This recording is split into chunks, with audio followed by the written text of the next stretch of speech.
اللهم صل وسلم على الرسول وآل النبي العظيم. أعوذ بالله من الشيطان الرجيم. بسم الله الرحمن الرحيم. والصلاة والسلام على سيدنا Muhammad وآله الطيبين الطاهرين.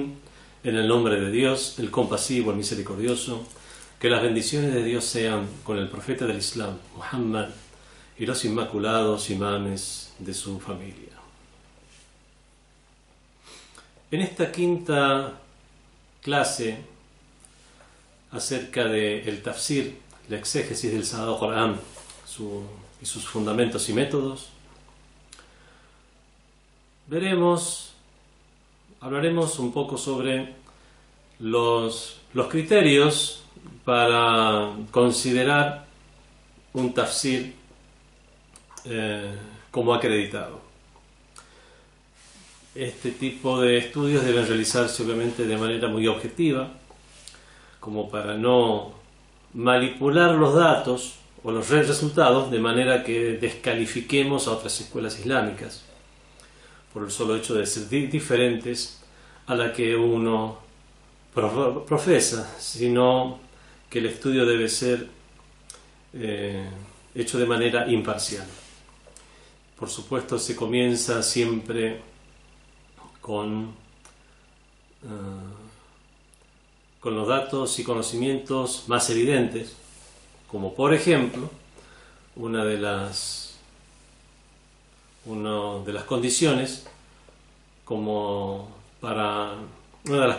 para realizar un tafsir del Sagrado Corán es saber el idioma árabe. Eso por ejemplo es algo evidente.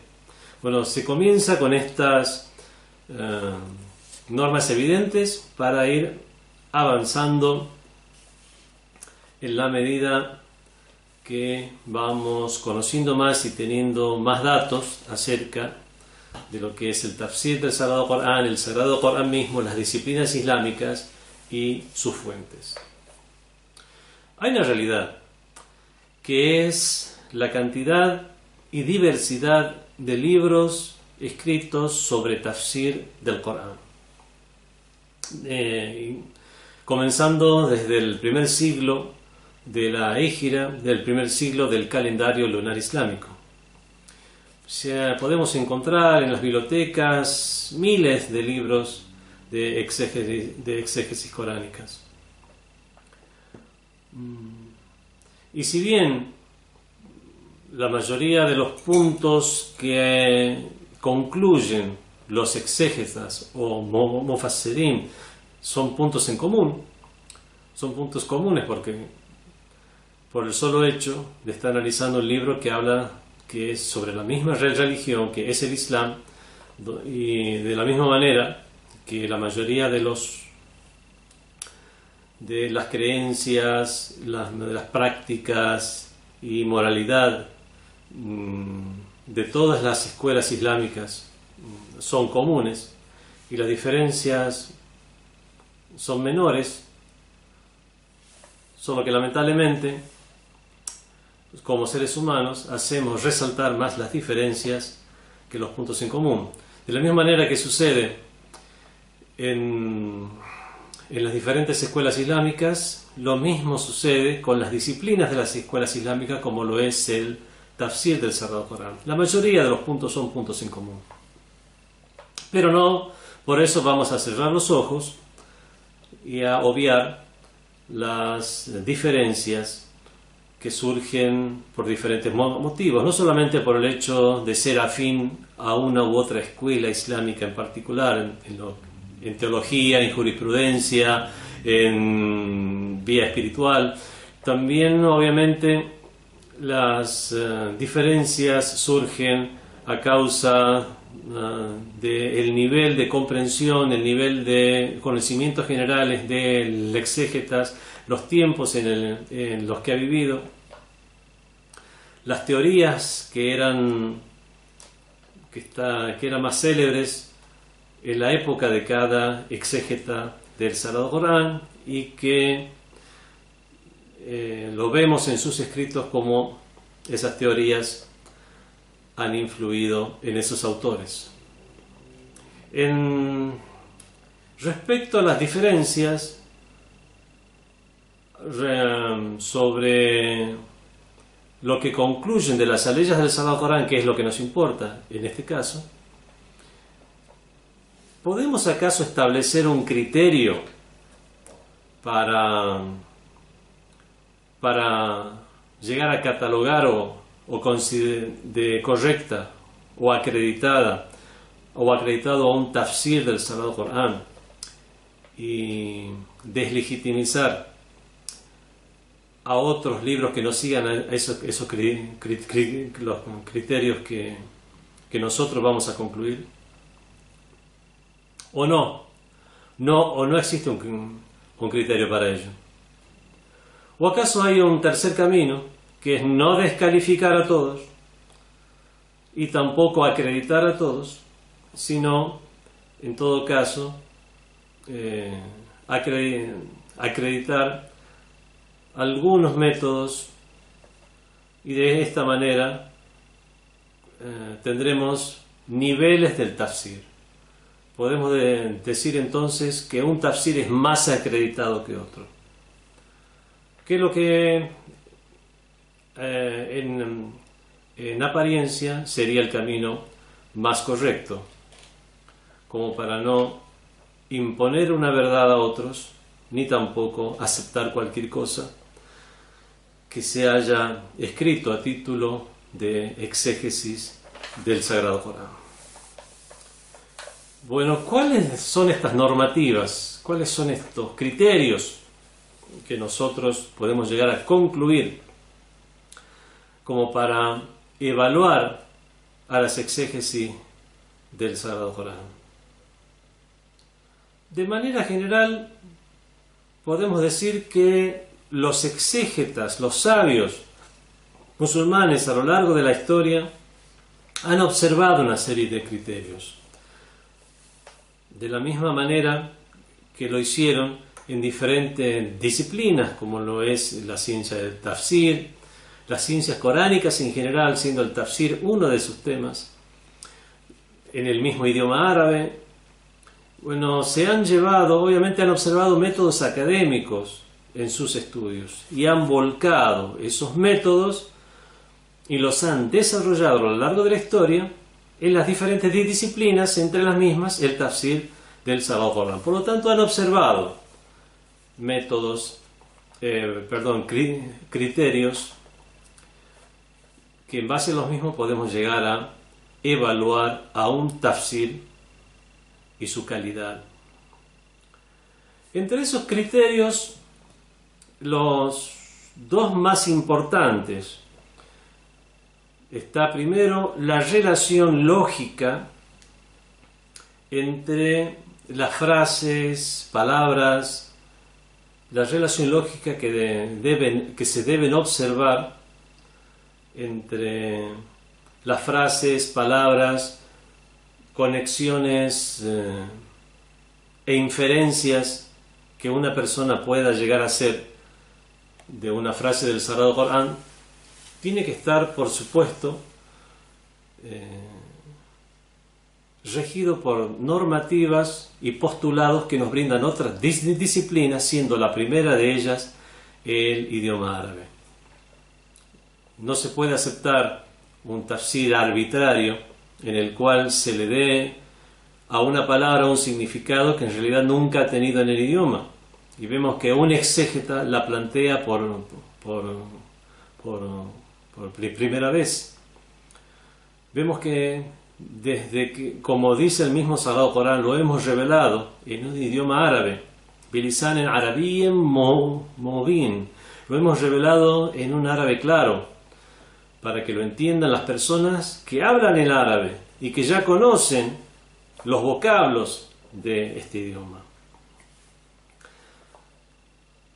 Y esto lo encontramos en las aleyas que dicen A'udhu billahi minash shaitanir rajim, bismillahir rahmanir rahim, fa innama yassarnahu bilisanika, ciertamente te lo hemos facilitado en tu lengua, le dice Dios dirigiéndose al profeta del Islam. En otra aleya nos dice وَهَذَا كِتَابٌ مُصَدِّقٌ لِسَانًا عَرَبِيًّا, y este es un libro verificador de las revelaciones anteriores, lisanan arabiyan, que está en idioma árabe, o aquellas que dicen Hamim o al Kitab el Mubin, por las letras Ha, por las letras Mim, por el libro claro, Inna ja'alnahu Qur'anan arabiyan, ciertamente que lo hemos dispuesto como un Qur'an árabe, la'allakum ta'qilun, tal vez de esta manera podáis razonar en él o sobre él.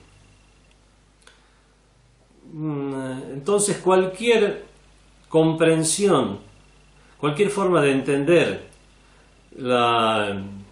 las nociones del Sagrado Corán será basándose en el conocimiento que uno tenga en el idioma del Corán, que es el idioma árabe.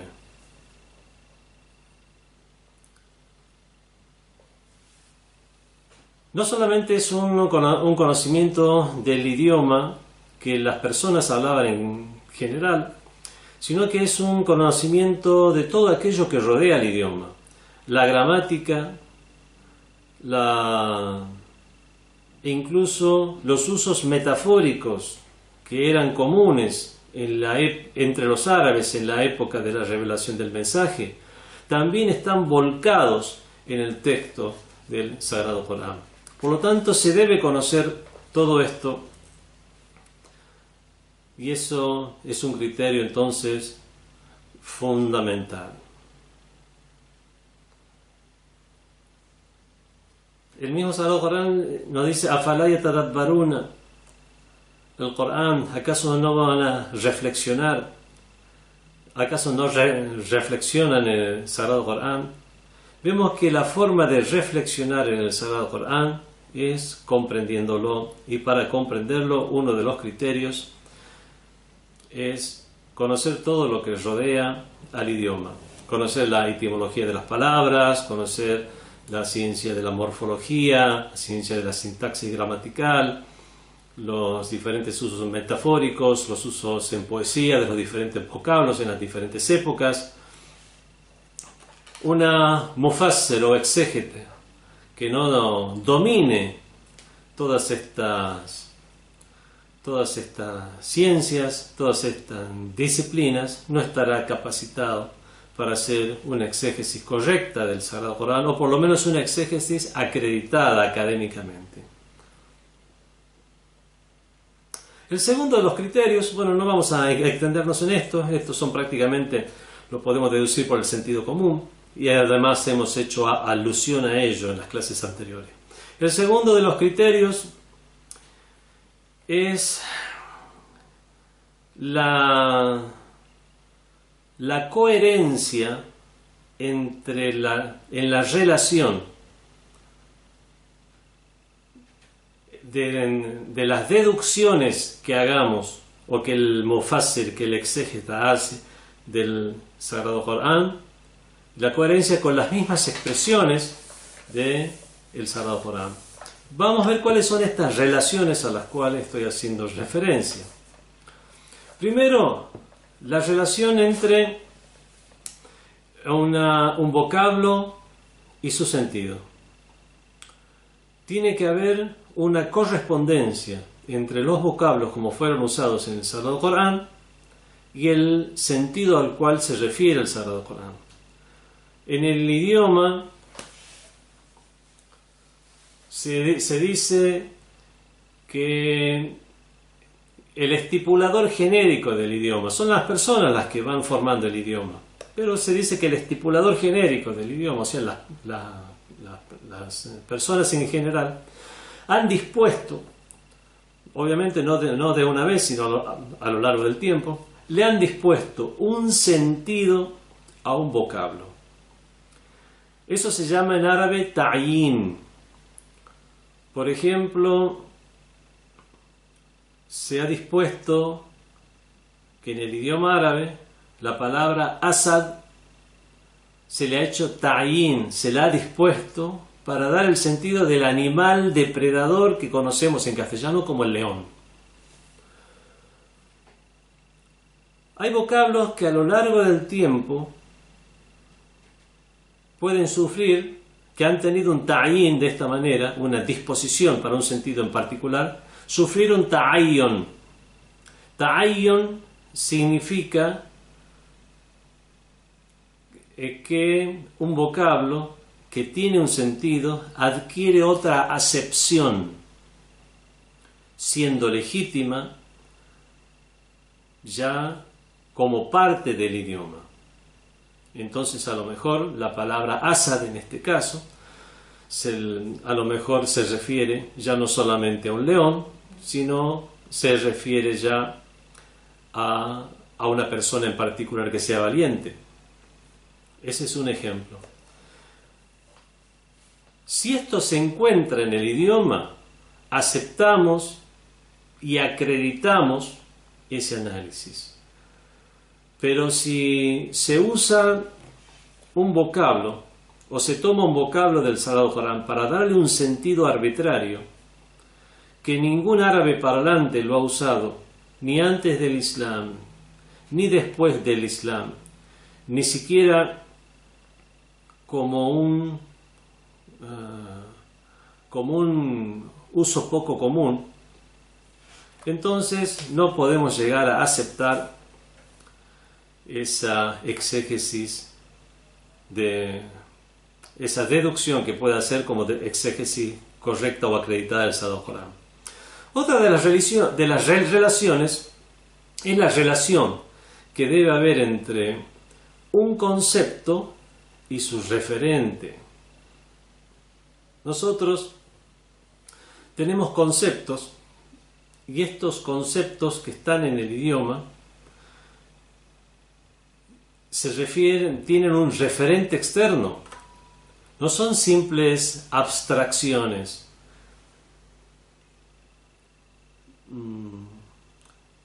Por ejemplo, cuando los conceptos se refieren, cuando yo hablo de los números son abstracciones.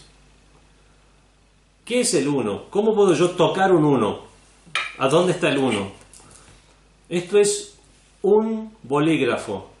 Yo estoy tocando el 1, estoy tocando un bolígrafo. Y si tengo 2 bolígrafos, estoy tocando bolígrafos a los cuales le he asignado el número 2. Los números 1, 2, 3 son abstracciones, pero en la realidad exterior lo que tengo son bolígrafos. Cuando nos referimos a un concepto abstracto, tenemos que tener en cuenta que ese concepto se corresponda con el referente asignado en el idioma. De esta manera podremos llegar a concluir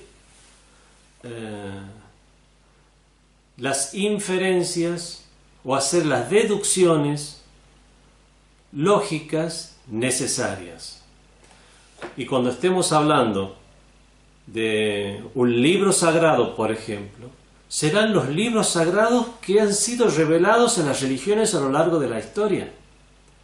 Al judaísmo, en el cristianismo, en el islam, Suhuf Ibrahim wa Musa, las páginas que le fueron reveladas al patriarca Abraham, al profeta Abraham, con él sea la paz, y al profeta Moisés, con ambos sea la paz. Las páginas de Idris, al profeta Idris le fueron reveladas páginas, el Evangelio. Entonces, esa abstracción de libros sagrados tienen un referente externo. Si vemos que, por ejemplo, esas abstracciones van más allá del referente externo que el sentido común y el uso dentro del Islam le ha dado a tal concepto, como son estos libros sagrados, y por ejemplo se quiere sumar a otros escritos dándole el título de libros sagrados, no podemos aceptar eso, porque eso estará fuera de lo que es de lo que es el uso consuetudinario, el urf, lo que es el entendimiento común de los musulmanes, de los sabios, de la forma que han hablado los sabios musulmanes, el profeta del Islam y por supuesto los imames inmaculados. Otra de las relaciones que debemos observar, debemos ver que ha observado el exégeta, es la correlación. Una correlación, las diferentes correlaciones de la ciencia de la lógica. Esta no es una clase de lógica. Existen relaciones y correlaciones que la ciencia de la lógica nos ayuda a ordenar para llegar a reconocer que una frase es verídica o no es verídica. Por ejemplo, hay implicancias lógicas que en la ciencia de la lógica se llaman silogismos. Estos silogismos se usan, por ejemplo, de la siguiente manera. Voy a dar un ejemplo. Decimos que todo ser humano es un animal. Decimos todo ser humano, o sea, estamos hablando de un universal.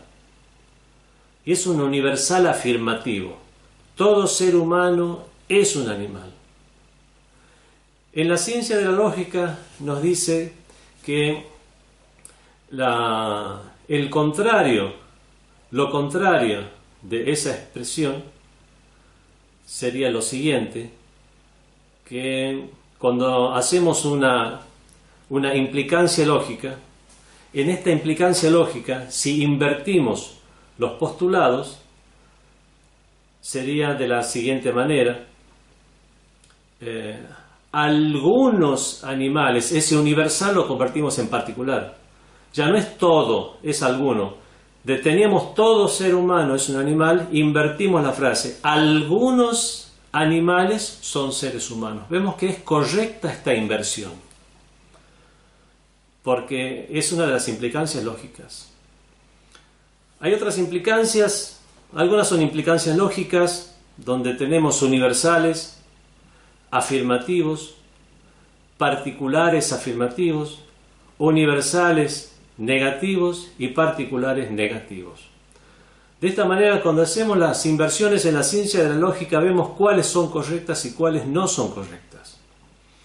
Lo mismo pasa con otro tipo de relación, como es la inversión lógica. No quiero confundir demasiado el tema con aquellos que no han visto la ciencia de la lógica, pero con estos ejemplos que hemos dado, valgan para comprender que si en el Sagrado Corán tomamos una ley que nos dice A'udhu billahi minash shaitanir rajim, bismillahir rahmanir rahim, idha ja'akum fasiqun binaba'in fatabayyanu, si viene un corrupto con una noticia, tabayyanu, verifiquen esa noticia. Entonces la ley del Corán le quita el aval al corrupto y le pide a los creyentes que verifiquen esa noticia que trajo el corrupto.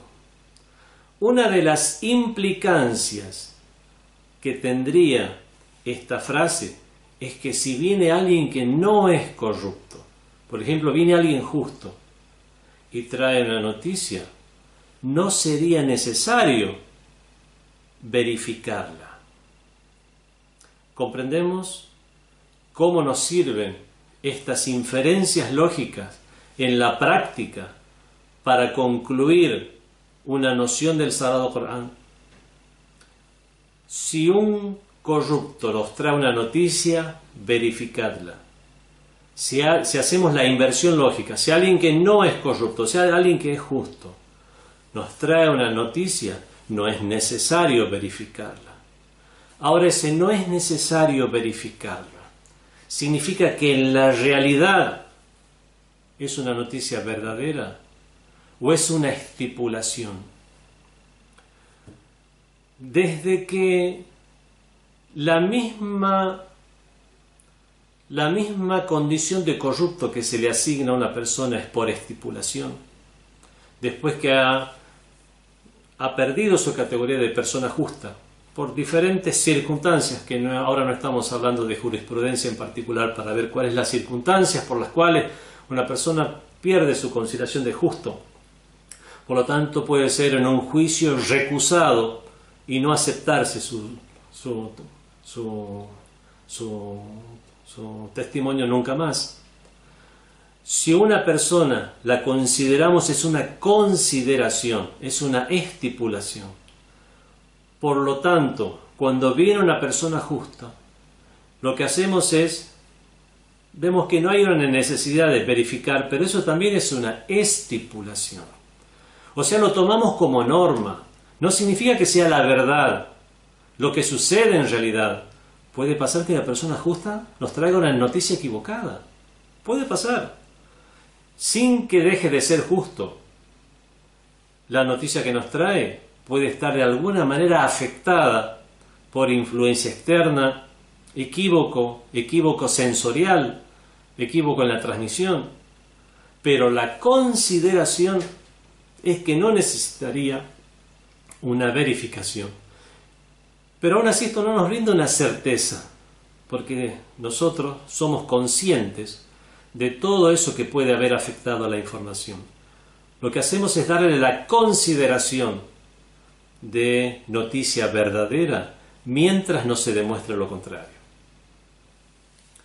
Vemos cómo ese tipo de conclusiones lo hacemos siguiendo lo que son la correlación entre las partes de una oración y la correspondencia entre una frase y su contenido y las implicancias que puede llegar a tener.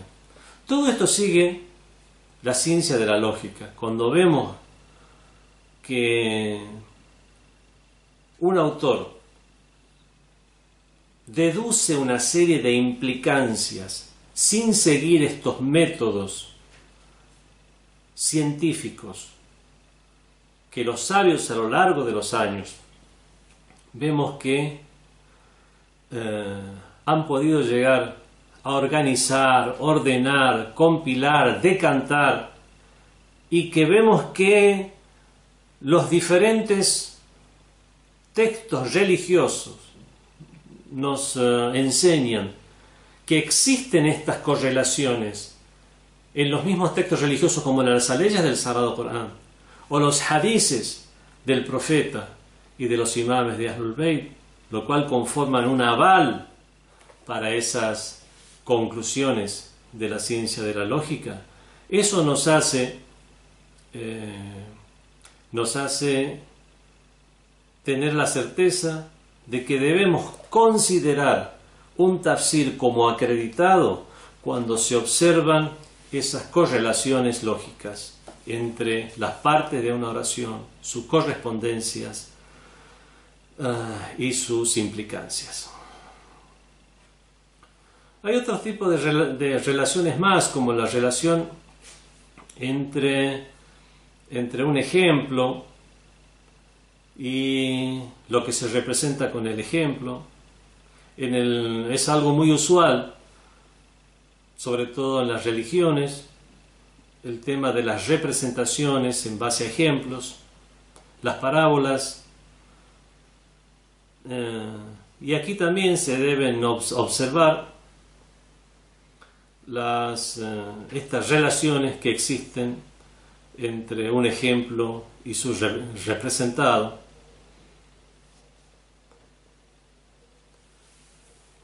Si vemos que un exégeta del Sagrado Corán no sigue estas correlaciones y quiere concluir algo más que una orientación,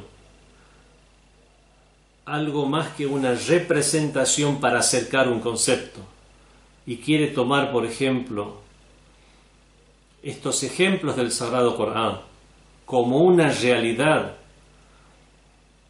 exterior y no simplemente como un ejemplo para acercar un concepto, vemos que aquí estará cometiendo un error y su tafsir no estará ahí acreditado.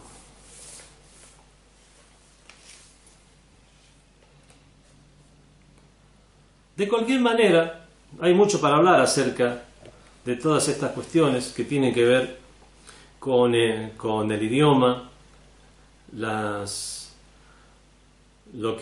sentidos expresivos de las oraciones, sus implicancias, sus correspondencias. Vemos que hay mucho para hablar sobre esto. Cada uno de estos temas que yo he mencionado en 30 segundos es para hablar semanas y semanas del mismo. Como sea, concluimos que estos estudios del idioma árabe, los estudios de lógica, los estudios de las palabras, de la etimología de las palabras, de la sintaxis gramatical, de la morfología, son condiciones necesarias para una exégesis acreditada del Sagrado Corán. Condición necesaria, pero no suficiente. Shart lazim, condición necesaria, pero no es shart kafi, no es una condición suficiente. Una persona que conozca muy bien el idioma castellano, porque lea un texto, llegue a sus manos un texto de física nuclear o de alguna especialización en medicina, no necesariamente podemos decir, bueno, es una condición necesaria saber el idioma castellano, pero no es suficiente para llegar a comprender ese texto. Hay que también manejar otros datos y otras disciplinas. Por lo tanto, si bien hemos desacreditado a aquel exégeta que no sabe o que no domina el idioma árabe, tampoco estamos legitimizando a todo aquel árabe parlante solo porque sea ilustrado en el idioma y que haya leído algunos libros de religión.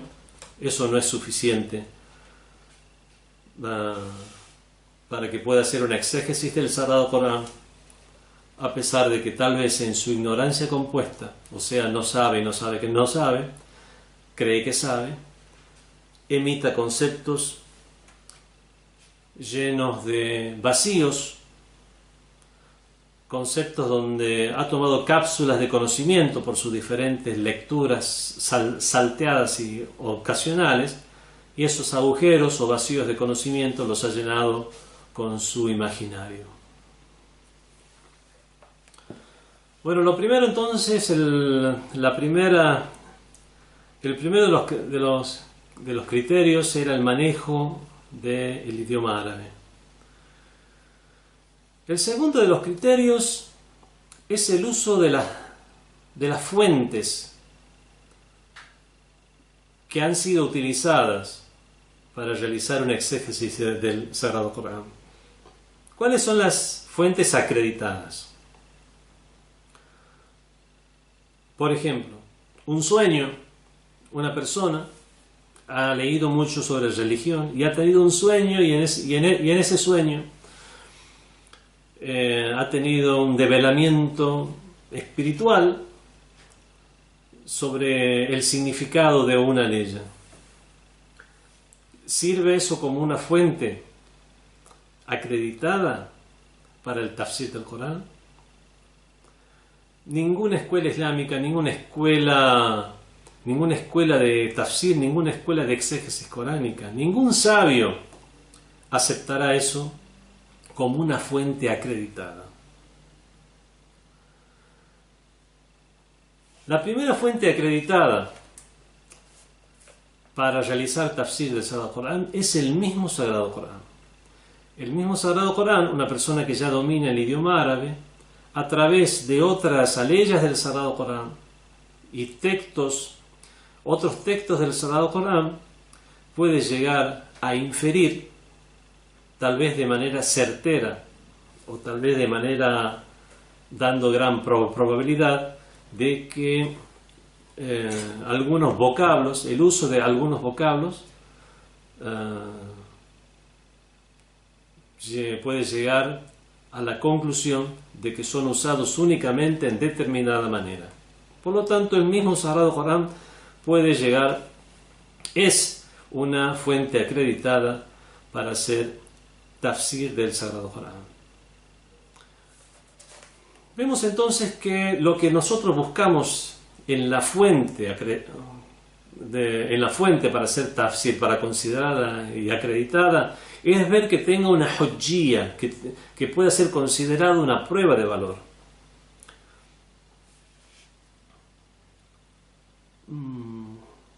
Otra de las pruebas de valor que nosotros consideramos son los hadices. Pero no cualquier hadiz. Como ya dije en las primeras clases, la ciencia del tafsir arranca con unos postulados, y estos postulados nos lo brindan otras disciplinas.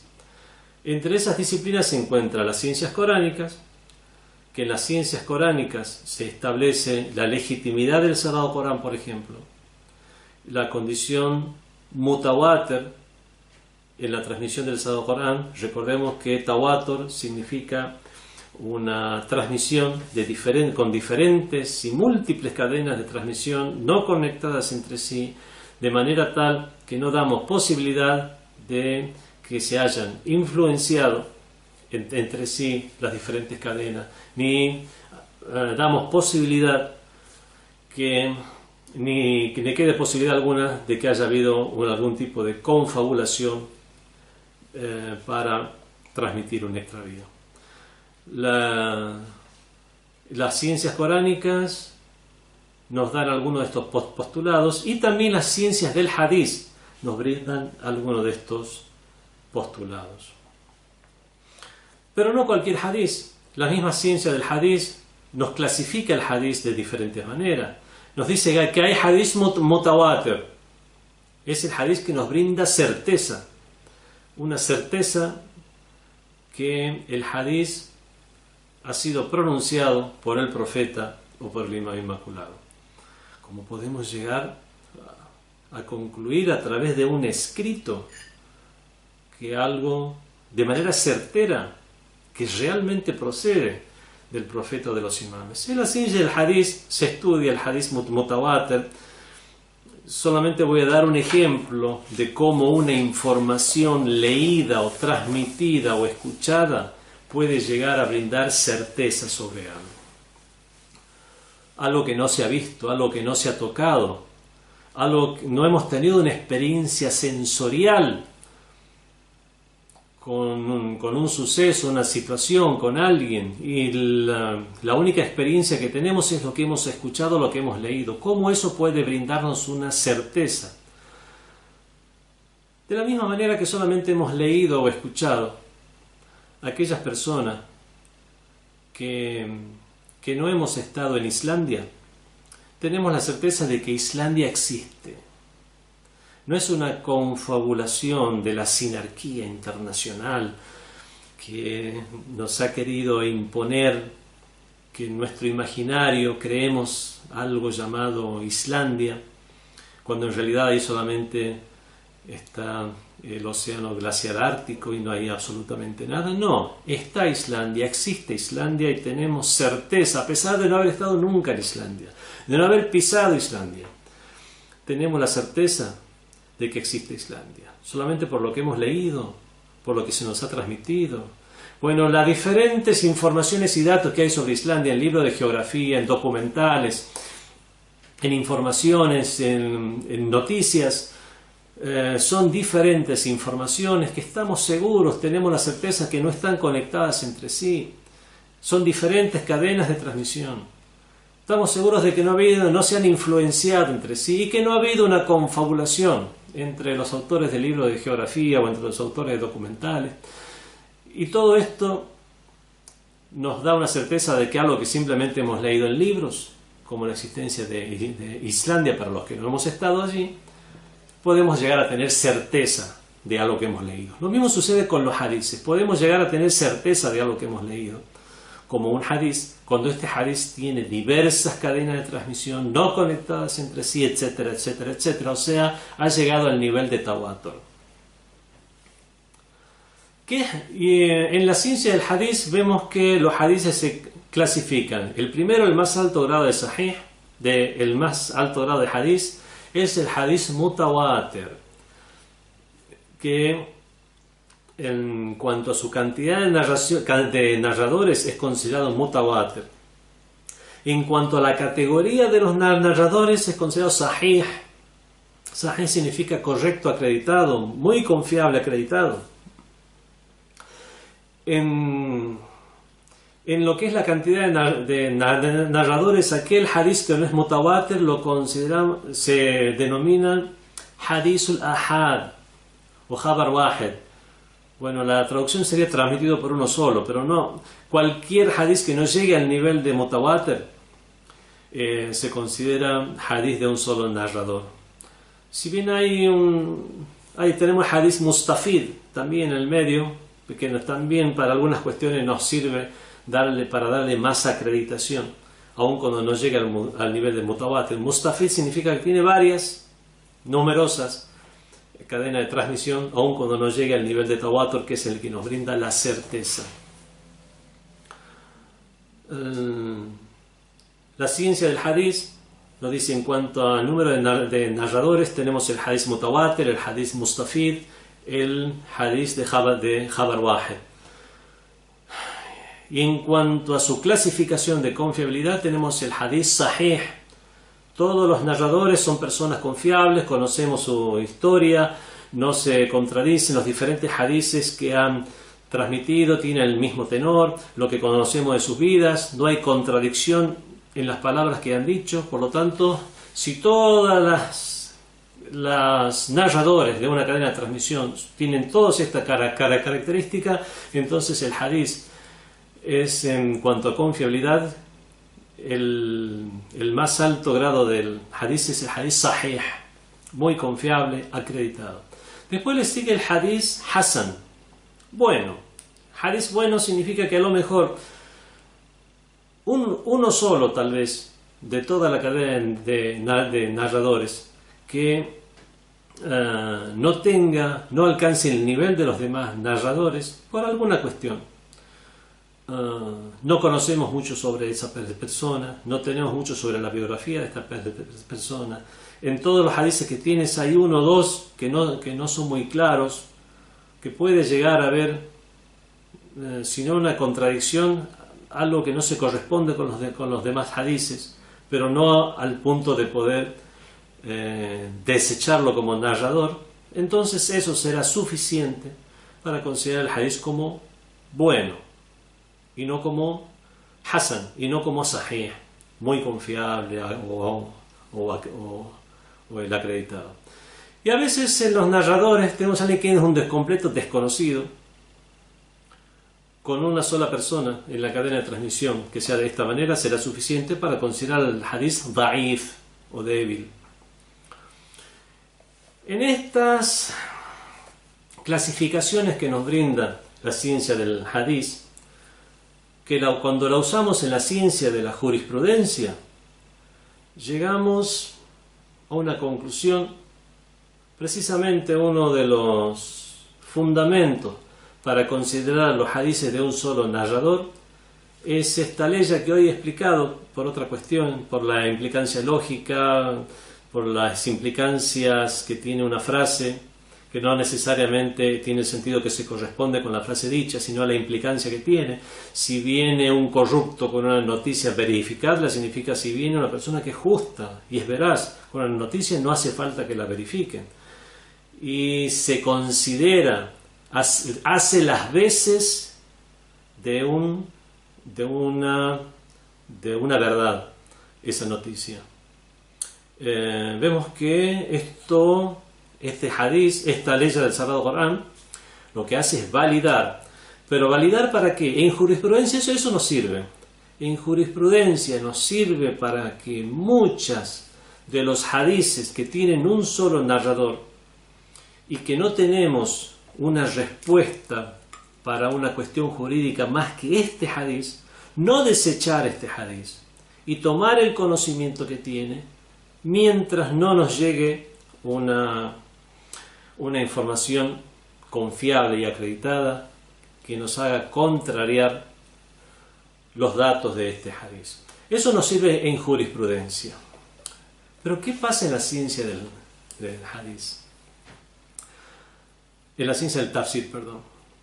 En la ciencia del tafsir, nosotros no solo hacemos tafsir o exégesis de normas jurídicas. En la ciencia del tafsir hacemos tafsir o explicación de, sí, cuestiones jurídicas, cuestiones éticas, pero también hay cuestiones relacionadas a la doctrina, hay cuestiones relacionadas a la creencia. Que el mufassir, el exégeta, hace deducciones de cuestiones relacionadas a la creencia de las aleyas del Sagrado Corán. Hay cuestiones relacionadas a historias de los profetas o a historias y sucesos que no podemos simplemente darle una considerar que es verdad o creer que es la verdad misma por una consideración. Las consideraciones podemos aceptarlas en el plano de la jurisprudencia. Las jurisprudencias, todas, no solamente la Sharia o ley islámica, tienen en general, tienen lo que se llama el derecho positivo. El derecho positivo se basa en cuestiones de la realidad. Y después está lo estipulativo. Esto es algo estipulado, no necesariamente se basa en algo que existe en el mundo exterior.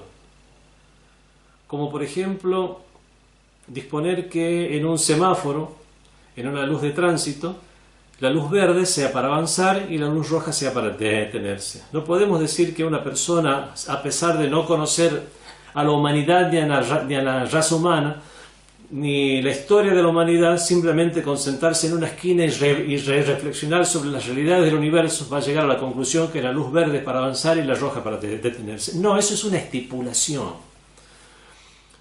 Las jurisprudencias, no solamente la ley islámica, todas las jurisprudencias tienen estipulaciones, incluida la Sharia. Las estipulaciones podemos considerarlas en lo que es la Sharia, y todo es puro hasta que sepas que está impuro. Llegamos a un lugar, no sabemos si algo está puro o impuro. Nos dan un vaso para beber algo. Podemos decir, yo tengo certeza que este vaso está puro. No tengo certeza porque yo no estuve antes aquí. Y si a lo mejor ha orinado un niño o ha caído sangre, o estamos en un lugar donde la mayoría de las personas son no musulmanas, a lo mejor se ha bebido algún embriagante. No estoy seguro, no he visto. Pero ¿cuál es la consideración que le doy sin jurar por Dios que está puro? Yo digo, hago la consideración que está puro. En jurisprudencia podemos hacer estas consideraciones, pero en cuanto a creencia no. La creencia necesita de certezas. No podemos establecer una creencia en la existencia de Dios, la existencia de mensajeros que Dios ha enviado, la existencia de un más allá y que no todo termina en este mundo, que no todo es un juego de la divinidad, sino que hay un propósito en la existencia y en la creación, no solo del ser humano, sino de todas las criaturas. Entonces podemos llegar a concluir por cuestiones racionales y también por otras cuestiones que nos van enriqueciendo en nuestra creencia, llegar a tener certeza. Necesitamos certeza en cuestiones de creencia. Y en la exégesis del Sagrado Corán se tocan temas que están relacionados no solamente con la jurisprudencia o con la ética, donde hay estipulaciones, sino con cuestiones relacionadas a la creencia o a la historia de los sucesos de la humanidad, considerarlos que tal suceso le sucedió a un profeta únicamente, o comprendemos una ley de tal o cual manera porque un hadith que no es mutawatir nos ha llegado y nos explica esta aleya. Bueno, algunos sabios del chiismo han considerado que sería dejar de lado mucho conocimiento si es que no consideramos estos hadiths. Así que algunos aceptan los hadices de un solo narrador. Hay sabios como el famoso sabio Allama Tabatabai, donde no acepta esta postura, así como muchos otros sabios del chiismo, solamente que no hace una afirmación tajante como hacían los sabios en la antigüedad. Estaban los que estaban a favor y los que estaban en contra. Los que estaban a favor de usar el hadith de un solo narrador para hacer exégesis del Sagrado Corán, y estaban aquellos que decían no podemos usarlos para hacer exégesis del Sagrado Corán, sino que el Alama Tabatabai hizo la salvedad. Si este hadith nos sirve para dar una explicación del Sagrado Corán en lo relacionado a la jurisprudencia o a la ética, ahí podemos llegar a considerarlo. Pero si este hadith nos sirve para hacer una exégesis del Sagrado Corán y de algo relacionado a la creencia, o para considerar verdad o mentira un suceso o algo que sucedió como tal y considerarlo como una verdad absoluta, entonces no. Y esta diferencia realmente parece muy lógica y lo más cercano al sentido común. Esto en el chiismo. En el mundo fuera del chiismo, como por ejemplo entre los sunnis, la corriente de Ahlul Hadith, así como ya hice referencia a ellos, la corriente de Ahlul Hadith surgió en una época donde todavía no estaban compiladas las grandes compilaciones de hadices de los sunnis de hoy en día, son los 6 sihah. Entonces, lamentablemente, después de una prohibición de más de ciento y tantos años donde se había prohibido escribir el hadith por parte de los califas, los primeros califas prohibieron esto. Únicamente el imam Ali alayhi salam fue quien lo permitió. Después de él los califas omeyas también lo prohibieron, hasta que llegó Omar ibn Abdul Aziz, llamado el justo de los omeyas, quien levantó la prohibición. Cuando se levantó esa prohibición, se comenzó a juntar los hadices, a compilar los hadices de una manera desordenada. Todavía no se habían estipulado normas para corroborar un hadiz, y de esta manera en los primeros tiempos surgieron muchos hadices que eran israeliyat, o sea, hadices que realmente tenían orígenes dentro de lo que es el judaísmo o el cristianismo o algunas otras confesiones cuyos seguidores se habían convertido en adeptos al Islam y trajeron todo ese bagaje de conocimiento que tenían de su propia religión dentro del Islam. Si bien fueron de muchas religiones, como la mayoría fue del judaísmo, se llaman este tipo de narraciones israelíes. Están las israelíes, están hadices que lamentablemente no fueron corroborados. Hubo muchos hadices falsos que ingresaron en lo que es la literatura islámica, y de esta manera fue en esa época que surgió Ahlul Hadith y surgieron varias creencias en cuanto a la doctrina, como que Dios tiene forma, y muchas otras cosas más tomados de estos hadices, que lamentablemente provocaron un caos dentro de lo que fueron las disciplinas islámicas en su comienzo en el mundo del sunnismo, hasta que finalmente después fueron ordenadas y compiladas las obras del hadith y clasificadas. Y es por eso que después surgieron otras tendencias más de teología, en jurisprudencia mucho más ordenada. Por ejemplo, de Ahlul Hadith, a la cabeza de Ahlul Hadith se encontraba Malik ibn Anas, el fundador de la escuela de jurisprudencia malikita, que precisamente por estos hadices llegó a creer que Dios tenía una forma, de todas las leyes del Sagrado Corán, como que dice que Dios tiene mano, o que Dios asume el trono. Allah istawa ala al-arsh, asumió el trono. Si dice que asumió el trono, istawa ala al-arsh significa sentarse, significa entonces que el Corán nos dice que Dios hace un movimiento de sentarse en un trono, por lo tanto tiene un cuerpo. Cuando se le preguntó cómo puede llegar a hacer eso, tiene una respuesta que es muy célebre, está en los libros y es mencionada generalmente en muchos libros hadices, generalmente a tono de crítica, donde Malik ibn Anas, cuando se le preguntó sobre el istiwa, ¿qué es eso de que Dios se sienta en un trono? ¿Qué significa el istiwa? Dijo: el istiwa ma'lum, sabemos lo que es el hecho de sentarse. Al-kayfiyya majhula, el cómo es desconocido. Al-i'tiqad bihi wajib, creer en eso es obligatorio. Wa-su'al anhu bid'a, y preguntar al respecto es herejía. Esta es la forma en que lamentablemente la gente de Ahlul Hadith, a través de ese caos del hadith que se produjo cuando se levantó la prohibición del hadith, llegaron a considerar el hadith incluso a ser más acreditado que el Sagrado Corán, porque el Sagrado Corán es algo que no podía ser comprendido por los mortales.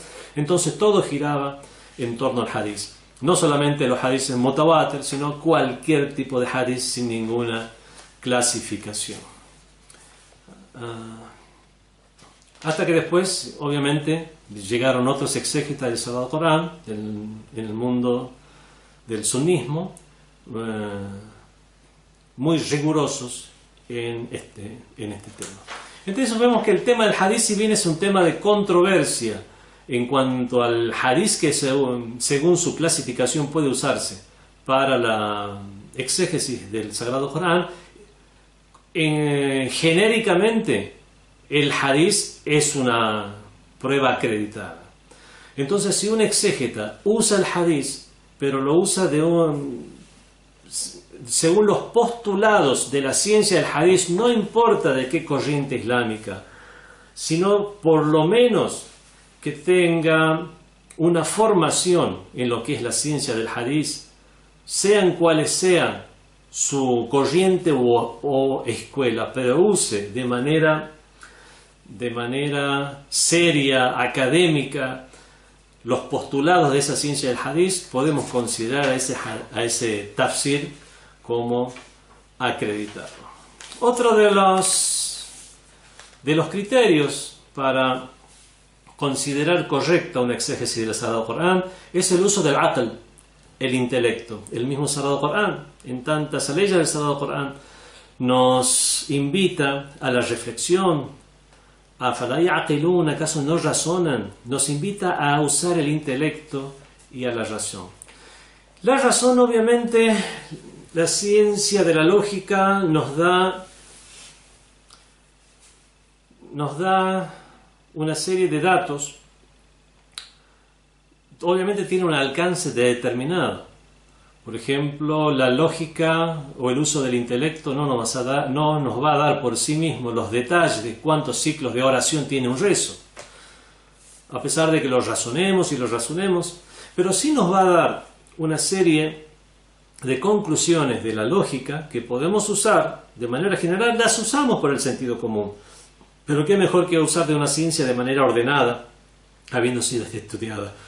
Algo no puede ser y no ser al mismo tiempo, siguiendo 8 condiciones, o sea, al mismo tiempo, en un mismo lugar, según un mismo referente, etcétera, etcétera. Que algo no puede ser y no ser al mismo tiempo, que dos contradictorios no pueden llegar a unirse, no pueden llegar a estar los dos al mismo tiempo, ni pueden llegar a no estar los dos al mismo tiempo, pero los opuestos no pueden ser verdad los dos, pero pueden ser falsos los dos.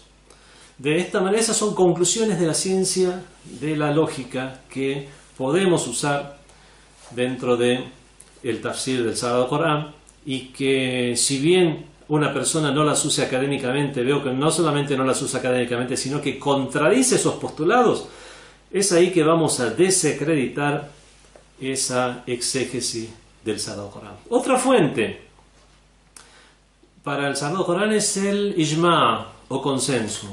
¿Qué es el consenso? El consenso de los sabios es diferente cómo se comprende en el mundo de los sunnismos y en el mundo de los chiitas. En el mundo de los sunitas, los sabios en general, cuando en la jurisprudencia por lo menos, cuando quieren inferir un dictamen religioso, si no encuentran la respuesta o no encuentran un argumento en el Sagrado Corán, ni en los hadices, ni en otras fuentes de la jurisprudencia que ellos analizan en su ciencia de los principios de la jurisprudencia, como el qiyas o la analogía, algo que los chiitas no compartimos, y otras fuentes más, que no es el momento para estar explicándolas, como al-masalih al-qat'iyya, al-masalih al-mursala, muchas otras cuestiones más que tienen los sunnis como fuentes de principios de la jurisprudencia. Masalih mursala, por ejemplo, es algo que el sentido común les dice que está bien, aun cuando no haya otra fuente que pueda acreditarlos. cuando no encuentran ninguna fuente de la jurisprudencia, pero todos los sabios están de acuerdo que el dictamen tiene que ser de una manera en particular, se considera ese ijma o consenso como una prueba o argumento, ya no solo para la jurisprudencia, sino también para la ciencia del tafsir. O en el consenso, según se entiende el mundo del chiismo, es el consenso de que tal cuestión o tal norma procede de un imam inmaculado. Ese es el consenso. No el consenso de que ellos han, por su buen gusto o por el conocimiento que ellos tienen de la religión, los sabios, todos llegan a una misma conclusión, decir, bueno, eso es un consenso. No, el consenso que hay entre ellos es en que una narración o un dato o un juicio proviene del imam inmaculado. Hay dos tipos de ijma, o hay dos tipos de consenso. Está el manqul y el muhassal. Manqul es el transmitido. Se transmite a los demás sabios que hubo un consenso. Es más, el consenso generalmente se refiere a las primeras épocas del Islam.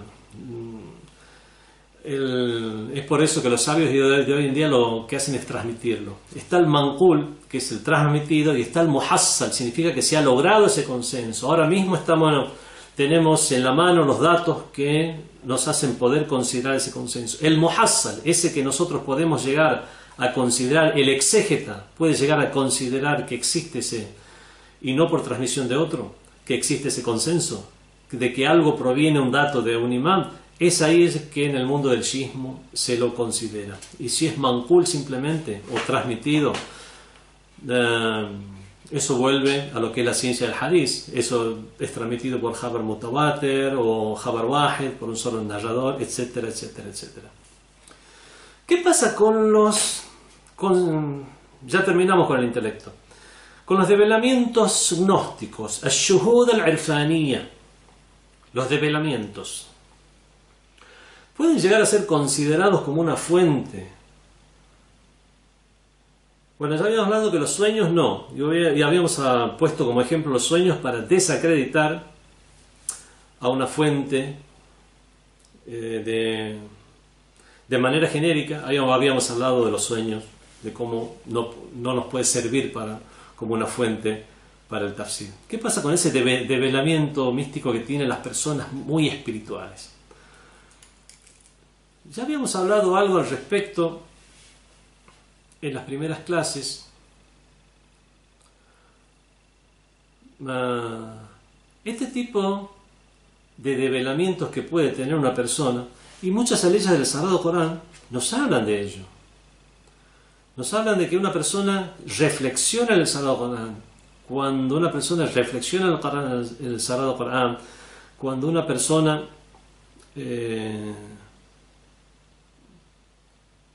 hay personas que pueden llegar a tener, algunas por lo menos, pueden llegar a tener inspiraciones.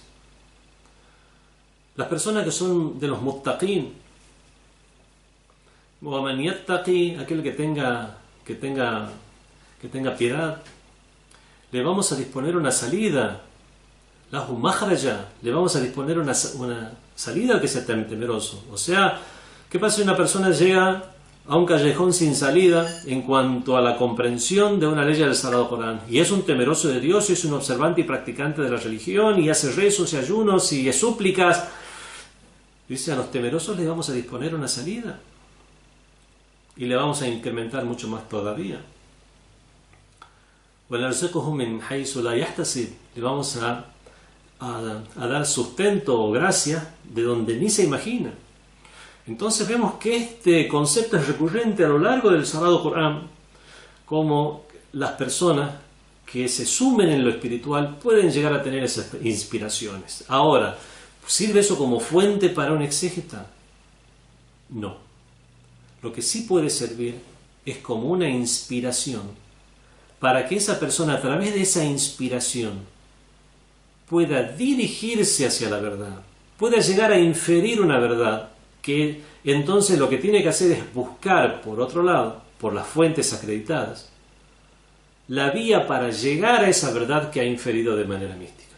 Y si logra a través de una vía acreditada, el Corán, el intelecto, los hadices, el ijma', el consenso, o los estudios pormenorizados del idioma árabe, los estudios de lo que son las ciencias modernas que pueden llegar a dar resultados que a lo mejor antes no existían, y vemos que se corresponde con esa inspiración que tuvo en su develamiento gnóstico. Cuando la fuente acreditada lo lleva a lo mismo que vio en su develamiento, entonces ahí se puede llegar a aceptar esa conclusión. Entonces el resultado es que no nos consideramos acreditada al develamiento místico más que en el plano individual.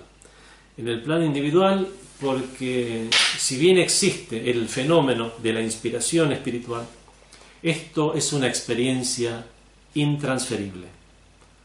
Y en todo caso, sus resultados deben ser buscados a través de otras vías acreditadas para poder ser transmitidos a los demás.